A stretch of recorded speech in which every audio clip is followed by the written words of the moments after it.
Welcome to the Battle of the Bats. So I'm hopefully going to be doing a relatively quick movie review today, focusing on the Batman and Morbius, two bat-centric movies, superhero movies that came out very recently. So I'm going to start off with the Batman just because that's the one that I saw first, and I gave this one a 4 out of stars. Obviously, I meant 4 out of 5 stars. I got a little bit tongue-tied there and didn't realise. But whilst I'm here, I thought I'd keep your attention for a minute just to give you a little bit of a synopsis, just something I quickly pulled up on Google before we actually get into the thoughts and feelings review portion of the Batman. So, Batman ventures into Gotham City's underworld when a sadistic killer leaves behind a trail of cryptic clues. As the evidence begins to lead closer to home and the scale of the perpetrator's plans become clear, he must forge new relationships, unmask the culprit, and bring justice to the abuse of power and corruption that has long plagued the metropolis. I can't say that. Metropolis? There we go. Honestly, it was pretty epic. I was really unconvinced originally when I first saw that Robert Pattinson was going to be cast as the Batman. Which isn't to say that he's bad, but I mean, I loved Twilight, you know, it had its day, it was a thing that I enjoyed back in the time, but when you compare that to now, it's very cringy, and that's just the solid piece that I have. I just see him as Edward, so in my head I was like, how is that gonna work? Yes, I know it took him 14 years or whatever to evolve into a bat, love the jokes, love the memes, but it's that cringy kind of acting that I just had stuck in my head. Despite seeing him in other things, he's just always Edward Cullen to me. So originally, maybe you can understand why I was sort of unconvinced as to how he would perceive this version of Batman. But I think he really pulled it off quite well.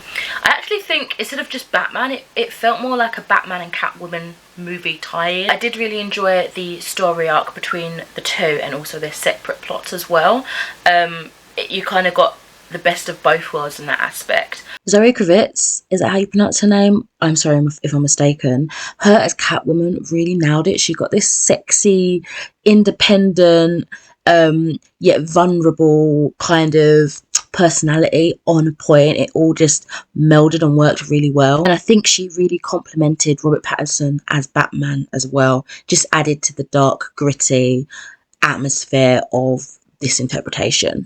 I like that Bruce in this new movie had already been Batman for around 2 years prior to us seeing him in this film already, because it felt like fresh enough to be that kind of origin story, that vibe of, okay, he's kind of just settling into this vigilante role, but it also felt kind of established enough without having to do so much of the same that's been done many times before in previous movies. So I think they managed to cut out unnecessary bits. I know whenever a new studio or a new director or whatever, they do a origin or something that's already been done before, they want to do it from scratch, they want to try and make it their own all the way through, and that can just get repetitive because, you know, you've got a concept, a story basis that is as old as time.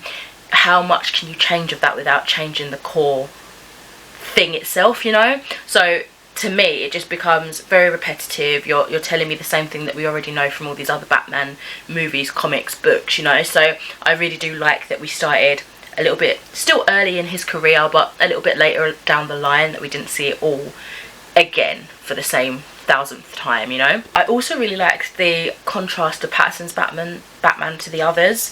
Not that I've consumed a lot. Batman has been one of my least kind of learned super character, I guess you could say, but what I mean is that he wasn't that socialite that we've all kind of come to know Bruce Wayne as. He wasn't doing any kind of publicity, he wasn't really kind of building on the Wayne enterprise, the legacy. He really was kind of in his own shell. That was a really kind of different take, I feel, from what I've seen before, and it added to that fresh kind of original layout that I liked. And because of that, we had this more distressed, depressed story arc. Everything was dark, everything was dingy, and it really amplified that kind of vibe that Gotham has. And yeah, I think it really worked. It was gritty, it was realistic, but of course there was loads of over-the-top action scenes, but I think it balanced itself out. Danny Elfman's music in this, absolutely phenomenal, unbeatable as always, and yeah, also helped to set the tone of Gotham perfectly. So that one I gave 4 out of 5 stars.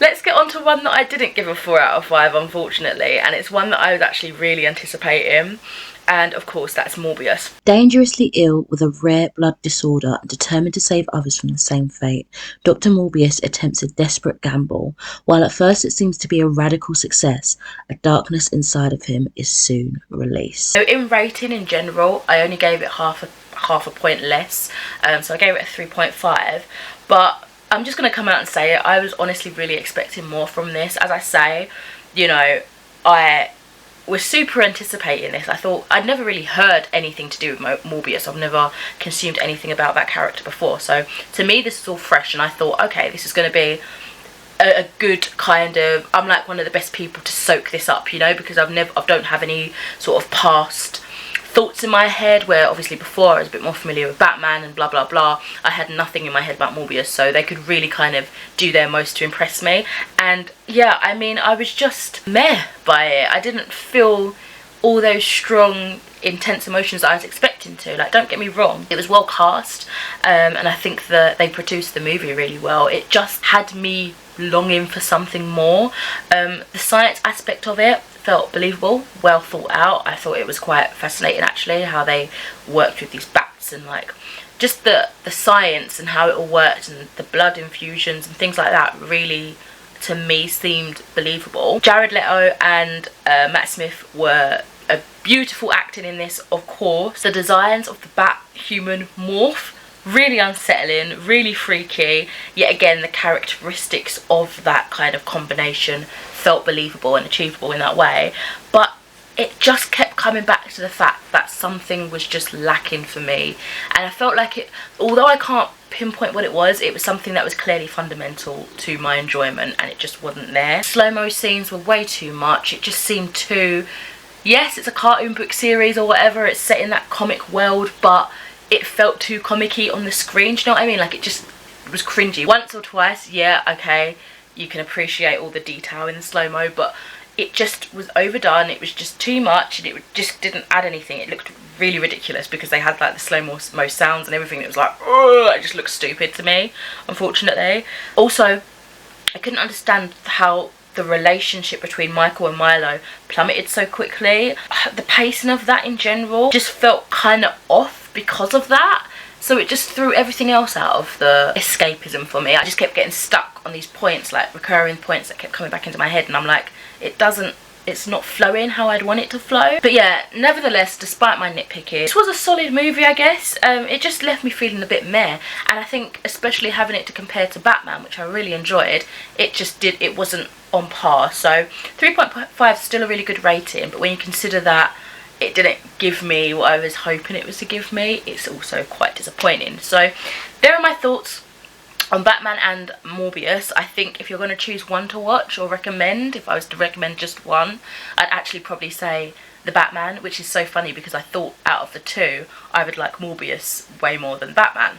So that's interesting. I've learnt a lot about me, and yeah, that's it for my review. It's not as in-depth as other people might have gone into. As I say, I don't have a lot of hardcore knowledge on like the history of these characters and stuff, but nevertheless, these are just my thoughts to throw out there into the universe. Hope you enjoyed the video, and I shall catch you in another one soon. Bye.